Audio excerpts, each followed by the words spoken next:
Assalamualaikum warahmatullahi wabarakatuh. Perkenalkan, nama saya Muhammad Rifki Abror dari jurusan Pendidikan Kepelatihan Olahraga Fakultas Ilmu Keolahragaan Universitas Negeri Malang. Nah, di sini saya akan membahas tentang materi latihan fisik, kecepatan dan kelincahan.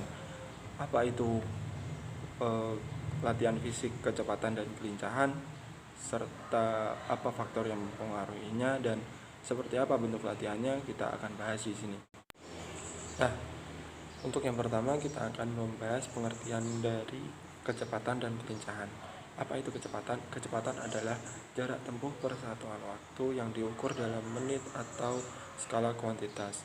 Dengan kata lain, kecepatan adalah kemampuan untuk melakukan gerak dalam periode waktu yang pendek. Dalam olahraga terukur, kecepatan sangat dibutuhkan. Ada beberapa pembagian atau tahapan pada kecepatan, yaitu yang pertama ada reaction speed atau kecepatan reaksi, acceleration speed atau kecepatan akselerasi, dan maximum speed atau kecepatan maksimum. Oke, yang kedua yaitu adalah kelincahan. Apa itu kelincahan? Kelincahan adalah kemampuan seseorang dalam merubah arah dan posisi tubuhnya dengan cepat dan tepat pada waktu bergerak dengan situasi yang dihadapi di arena tertentu tanpa kehilangan keseimbangan tubuh. Kelincahan juga merupakan komponen kondisi fisik yang di dalamnya terdiri dari komponen kondisi fisik yang lain. Kelincahan juga dapat didefinisikan sebagai keterampilan fisik yang memungkinkan individu dengan cepat dan efisien mengubah arah, mempercepat dan memperlambat dalam upaya untuk bereaksi dengan cepat, serta kemampuan seseorang untuk dapat mengubah arah dengan cepat dan tepat pada waktu bergerak tanpa kehilangan keseimbangan. Sehingga kelincahan sangat penting untuk olahraga yang membutuhkan kemampuan adaptasi yang tinggi terhadap perubahan-perubahan situasi dalam pertandingan. Nah, di sini juga ada prinsip latihan untuk kecepatan dan kelincahan. Untuk prinsip latihan kecepatan, pada intinya menghindari perkembangan timbulnya asam laktat, yakni dengan memberi recovery yang cukup di antara pengulangan. Di samping itu, latihan kecepatan seharusnya segera diakhiri ketika terjadi perubahan teknik akibat kehilangan energi. Untuk prinsip kelincahan sendiri, ini bertujuan untuk mengembangkan kekuatan, keseimbangan, dan koordinasi. Kelincahan adalah kualitas penting dalam banyak olahraga yang dimainkan. Oke, yang selanjutnya kita akan membahas tentang faktor yang mempengaruhi kecepatan dan kelincahan. Untuk faktor yang mempengaruhi kecepatan itu yang pertama ada keturunan, yang kedua ada kemampuan mengatasi tekanan atau beban. Yang dimaksud di sini adalah kemampuan tubuh dalam menahan beban yang timbul pada saat melakukan latihan kecepatan. Jika tubuh mampu menahan beban yang ada, maka kecepatan akan dihasilkan dengan maksimal. Yang ketiga yaitu ada konsentrasi dan power. Konsentrasi dibutuhkan untuk menghasilkan power dengan memfokuskan power pada bagian tubuh yang digunakan untuk membentuk kecepatan. Yang terakhir ada kekuatan otot. Sedangkan untuk faktor yang mempengaruhi kelincahan, yang pertama ada tipe tubuh.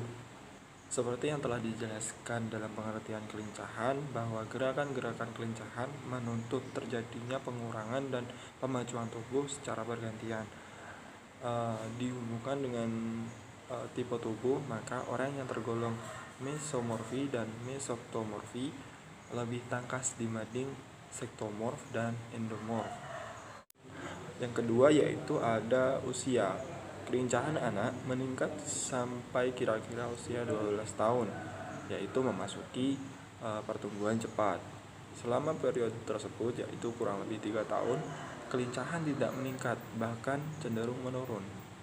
Setelah masa pertumbuhan berlalu, kelincahan meningkat lagi secara mantap sampai anak mencapai maturitas, dan setelah itu menurun kembali. kembali.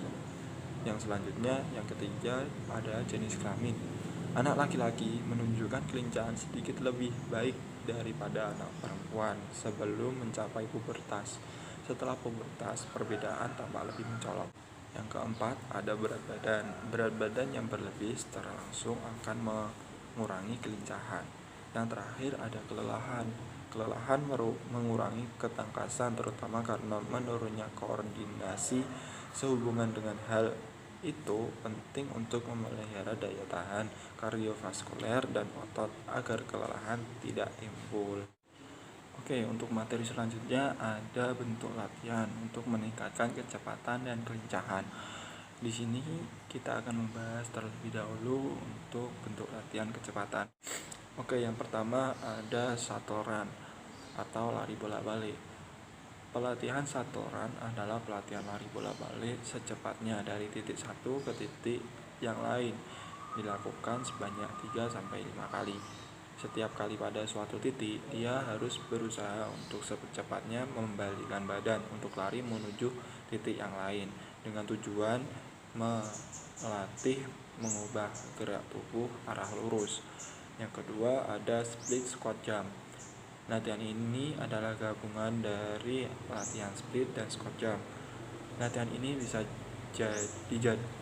jadi latihan alternatif selain dua cara latihan. Dan juga latihan ini bisa dilakukan di mana saja, termasuk di rumah. Untuk melatih kecepatan dengan split squat jump, Anda bisa melakukan dengan cara sebagai berikut. Posisi awal seperti akan melakukan squat, namun kaki dibuka lebih lebar. Kemudian, lakukan squat sambil melakukan lompatan. Lakukan latihan ini 30 kali setiap latihan. Yang ketiga ada skipping.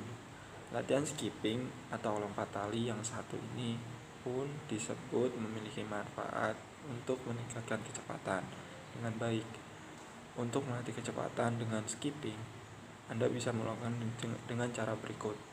Posisi berdiri tegak dengan posisi tali di belakang. Kemudian lakukan putaran tangan dengan tali mengarah ke depan, kemudian ke belakang sambil posisi badan melompat kecil saat tali mau ke belakang memotori badan. Usahakan kaki tetap lurus, lutut tidak ditekuk saat melakukan lompatan kecil. Ulangi sebanyak 20 kali lompatan dalam satu set, dan dalam satu hari lakukan sebanyak 3 set. Yang keempat ada stand long jump. Latihan stand long jump dilakukan dengan kombinasi berdiri, ayun, dan lompat. Ketiga gerakan tersebut harus dilakukan secara sempurna untuk dapat menghasilkan kecepatan yang meningkat dengan signifikan. Untuk melakukan latihan kecepatan dengan stand long jump, Anda bisa melakukannya dengan cara sebagai berikut. Pertama, Anda perlu berada dalam posisi berdiri. Setelahnya, ayunkan tangan Anda ke belakang dan melompatlah setinggi mungkin. Setelah melompat, Anda harus memijak dengan mantap dan kembali dalam posisi berdiri tegak. Ulangi sebanyak 15 kali dalam satu set, dan dalam satu hari kiranya lakukanlah 3 set. Yang selanjutnya ada bentuk latihan untuk meningkatkan kelincahan. Yang pertama yaitu ada lari zigzag. Yaitu adalah lari bolak-balik dengan mengubah arah gerak tubuh. Dalam melakukan latihan ini, di mana si pelaku berlari bolak-balik dengan cepat sebanyak 3-5 kali dengan jarak antara titik yaitu 7,5 meter. Yang kedua ada lari dengan formasi angka 8. Yang ketiga ada squat thrust, yaitu adalah latihan untuk kekuatan dan daya tahan otot dada serta kaki. Cara melakukan olahraga squat thrust yaitu jongkok sambil menumpuk kedua lengan di lantai, pandangan ke arah depan, lemparkan kaki ke belakang sampai lurus dengan sikap badan tengkurap dalam keadaan terangkat. Lalu dengan serentak kedua kaki ditarik ke dalam. Kemudian kembali ke tempat semula Terakhir, latihan ini dilakukan berulang-ulang dengan gerakan yang sama. Yang terakhir ada lari naik turun tangga. Nah, kesimpulan dari materi yang saya jelaskan adalah kondisi fisik merupakan unsur yang sangat penting hampir di seluruh cabang olahraga. Oleh karena itu, latihan kondisi fisik harus diperhatikan dengan serius dan direncanakan secara baik dan sistematis. Salah satu komponen latihan yang diberikan untuk dapat meningkatkan keterampilan fisik seorang atlet yaitu dengan meningkatkan kecepatan dan kelincahan agar dapat mengeluarkan kemampuan yang maksimal dan menghasilkan prestasi yang membanggakan. Sekian untuk video dari saya, semoga bermanfaat. Thanks for watching. Assalamualaikum warahmatullahi wabarakatuh.